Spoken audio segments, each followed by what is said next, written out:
నాయనార్లు అన్నారు వాడు, వీళ్ళు ఆళ్వార్లు అన్నారు. తేడా ఉంది అక్కడ. ఈ తమిళ తిరుప్పాన్ ఆళ్వార్ అనేటువంటిది ఒక ఆయన పేరు. అది మనకి హిందూ ధర్మంలో తక్కువగా అంటే అనుకోవడానికి కారణం ఏంటంటే ఈ కుల వ్యవస్థ, ముఖ్యంగా ఈ కుల వ్యవస్థ. అందుకనే మన వాళ్ళు మొన్న ఆర్ఎస్ఎస్ పెట్టినటువంటి మీటింగ్లో కూడా చెప్పుకున్నారు వీటిని. అయితే ఇక్కడ మనం తెలుసుకోవాల్సినటువంటి విషయం ఏంటంటే ప్రాచీన కాలంలో భారతదేశంలో వర్ణ వ్యవస్థ ఉండేది. ఆ రకంగా కొంతకాలం గడిచిన తర్వాత స్వార్థ ప్రయోజనాల కోసం కొంతమంది రాజకీయ నాయకులు కులాలను అంటగట్టి కుల విభజన చేశారన్నమాట. దీంట్లో వేరే ఆలోచించాల్సిన అవసరం లేదు. మనకు తెలుసుకోవాల్సినటువంటి విషయం ఏంటో ఒకటి అందుకని చెప్తున్నాను ఈ మాట నేను. అయితే ఆళ్వార్లు అంటే అందరూ బ్రాహ్మణేమో అనుకుంటాం మనం, పొరపాటు. మొత్తం దాంట్లో 12 మంది అయితే ఇద్దరు మాత్రమే బ్రాహ్మణులు. మొత్తం ఆళ్వార్లు 12 మంది అయితే ఇద్దరు మాత్రమే బ్రాహ్మణులు. మిగతా వాళ్ళందరూ కూడా అన్ని కులాల వాళ్ళు ఉన్నారు. మనం తెలుసుకోకపోవడం మన పొరపాటు. మీరు కావాలి పుస్తకం తీసుకు తెలుసుకున్నమాట. అయితే ఆయన తిరుప్పాన్ ఆళ్వార్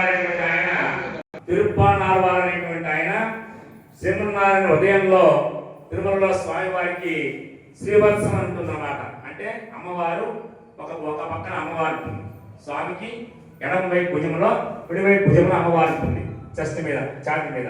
రెండో పక్క అమ్మవారు లేదు, కానీ ఏర్పాటు చేస్తారు. శ్రీదేవి భూదేవి సమేత అంటాం కాబట్టి అలా ఏర్పాటు చేస్తారు. కానీ విగ్రహానికి స్పష్టంగా స్వామివారికి ఒక పక్కనే అమ్మవారు ఉంటుంది.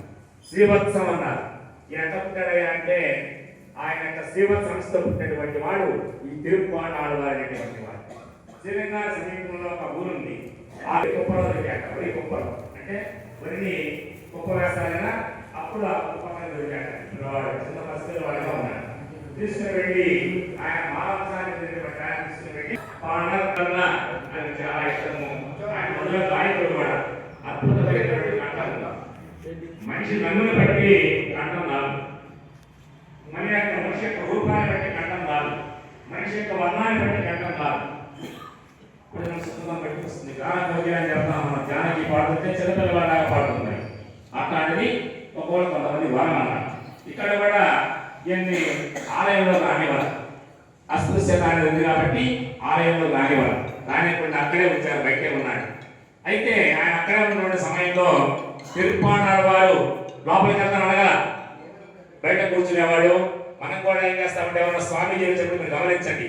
ఆలయం దగ్గరకు వచ్చి మొట్టమొదట రాజగోపురం అంటాం, బయట ఉన్నటువంటి గోపురాన్ని. ఆ గోపురం అంటే పైన ఉన్నటువంటి కలసకనే ఉంటుంది సరస్సు. అందుకనే సుబ్బరాయ శ్రేష్ఠి గారు అప్పుడే బంగారపు తాపనం చేయించారు.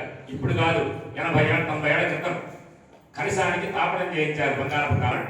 అది వారి నది, అక్కడ కావేరి నది ఉంది. అక్కడ ఆ నది ఒడ్డున కూర్చున్నాయి. ఆ సమయంలో స్వామివారి అర్చకులు బిడ్డలు తీసుకుని వచ్చారు నీళ్ళు తీసుకెళ్తానికి. మరి వీడు పక్కకు రావాలి కదా, ఆయన రాలా. కాబట్టి అందరూ కేకలు పెడుతున్నారు. సాధారణ ఆయన ఒకటి పక్కనటువంటి వాడు రాయి వేశాడు ఆయన మీద. ఆయనకు తలకి దెబ్బ వెళ్ళిపోయాడు. వెళ్ళిన తర్వాత అప్పుడు వెళ్ళిపోవచ్చింది. అయ్యో నేను పొరపాటు చేశానే, స్వామివారి తీర్థం తీసుకెళ్తూ ఉంటే నేను అడ్డం ఉన్నానే అని బాధపడ్డాడు ఆయన. బాధపడి నా వల్ల స్వామివారి దుడ్డున రక్తం కారు, స్వామివారి దుడ్డున శ్రీరంగంలో స్వామివారి దుడ్డున రక్తం కారుతూ ఉంది. అయినా కూడా నెత్తులు ఆగడం, నెత్తులు వస్తూనే ఉంది. అప్పుడు ఒక అర్చకుడికి స్వామి చెప్పాట, మనసులో కనపడ్డాట, అయ్యా నువ్వు వెళ్ళి తప్పు పొరపాటు జరిగింది కాబట్టి మీరు వెళ్ళి ఆయన్ని ఆలయంలో ఉద్దేశిస్తామని చెప్పాట. అయితే లోకసారంగం అనేటువంటి ముని, లోకసారంగం అనేటువంటి ఆయన